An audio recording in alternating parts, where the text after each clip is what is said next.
Akhirnya ke rumah sakit. Nggak lagi nyawanya. Saya lihat udah bungkus.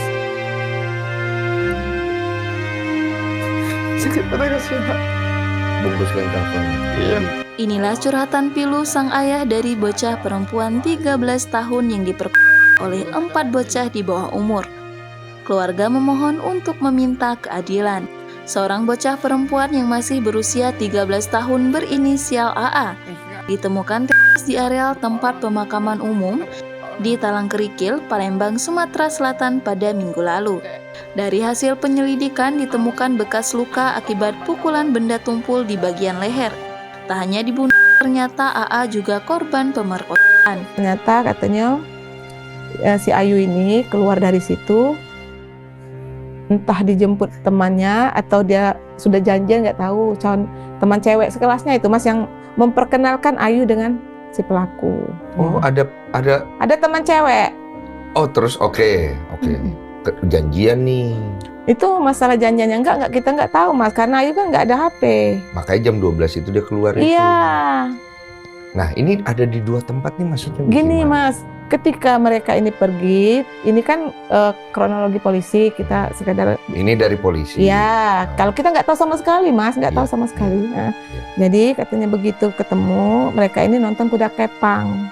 Kayak kuda lumping gitu ya? Kalau di Kuda Palembang lumping. iya, kalau di Palembang Iya, itu kuda yang kepang. kuda lumping itu. Iya, yang Mau sering nonton. ya nonton di situ. Mm-mm. Nah, ke situ ketemu sama si kawannya kita ini, kawan sekelasnya, teman Oke. sekelasnya.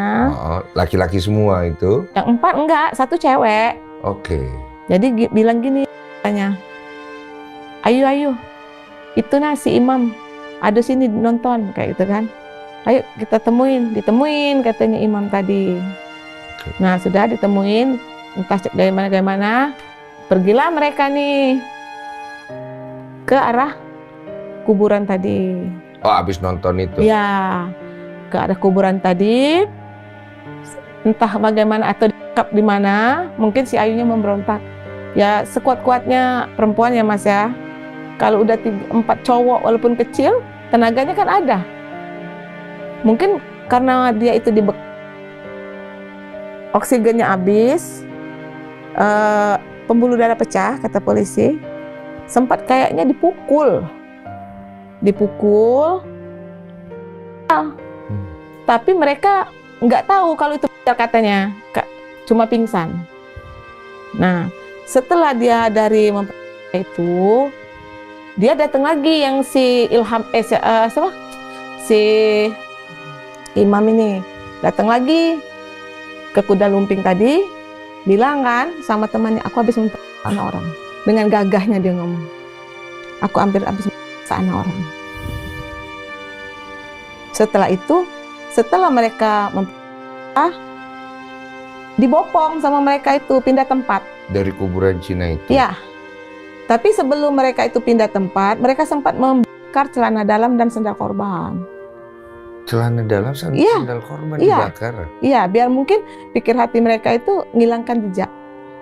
Oh, versi mereka menghilangkan Nah, jejak. mungkin itu versinya. Tapi sebelum mereka itu pindah tempat, mereka sempat membakar celana dalam dan sandal korban. Celana dalam Iya. sandal korban Iya. dibakar. Iya, biar mungkin pikir hati mereka itu menghilangkan jejak. Oh, versi mereka menghilangkan Nah, jejak. mungkin itu versinya. Sabar ya Pak ya. Iya. Dia pindah tempat nih ya. Ya, dipindah Masih di lokasi yang sama tapi tempat yang berbeda. agak jauh. Agak jauh. Jadi Masih ketika- kuburan Cina ya. juga nih. Tapi ketika ada wartawan yang nanya, kira-kira itu mereka memindahkan memakai motor atau jalan kaki? Ternyata jalan kaki dibopong. Buat apa dia pindah tempat? Kita lagi. Jadi si pertama ini, si imam ini Iya, sendiri. enggak berempat langsung. Berempat. Iya, Terus setelah itu dia pergi ke kuda lumping itu tadi, dia cerita gitu. iya, Ke siapa dia cerita itu? temennya. Temannya. Tapi kayaknya udah jadi saksi temennya. Oke. Oh, bukan mengajak temannya yang ada Enggak, kuda enggak. lumping itu, tidak. Enggak. Habis memperkenalkan Nah. dengan gagahnya itu. Iya, Terus berempat ini lagi Ya. yang tadi sudah memaksa di Ya. awal, heeh, balik lagi ke situ, iya, bopong, iya, jalan kaki, pindahkan perkara lagi. iya, kayak gitu. Berempat itu. Iya. Kan salah satunya anak SD, Mas. Kelas 6 SD, salah satunya. Ingat, Sakit pada kasih Pak. bungkus kain kafan ya? Iya. Dibungkus Bukan ya? dibungkus yang pakai Kain pakai kuning. jaket Oh Christian iya, itu. dia kan sempat lihat wajahnya? Enggak, Nggak sempat. langsung dibawa rumah sakit. Tapi kan boleh kalau mau lihat wajahnya. Enggak boleh dulu ya. Dia lihat polisi kan, dia bilang ini orang tuanya. Iya Pak, saya bilang coba lihat dulu anaknya. Hmm. Bilang apa enggak? Saya bilang nyerit saya Pak. Terjerit Pak. Sempat waktu bilang sabar ya Pak ya, ini semua ini ujian. Terus saya bilang satu itulah anak saya kan, harapan saya panjang benar sama dia. Kalau aja dia tidak ada orang kan, anaknya tuh rajin Pak, sekolah aja nggak mau dah, nggak sekolah, harus sekolah terus. Seandainya kita nggak ada kasih ongkos, bahan dia jalan kaki.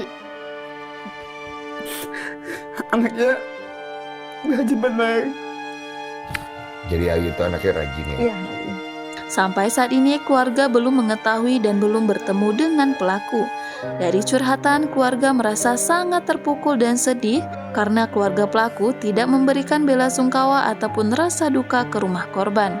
Dengan penuh tangis, ayah korban dan keluarga meminta keadilan seadil-adilnya. Tidak terima jika pelaku hanya direhabilitas karena hukum harus dijalankan walaupun di bawah umur. Saya di sini ingin menyampaikan inspirasi kami kepada keluarga. Dari keluarga, kami mohon kepada pihak yang berwenang untuk tidak merehab dari keempat pelaku ini dengan alasan, kenapa Mas?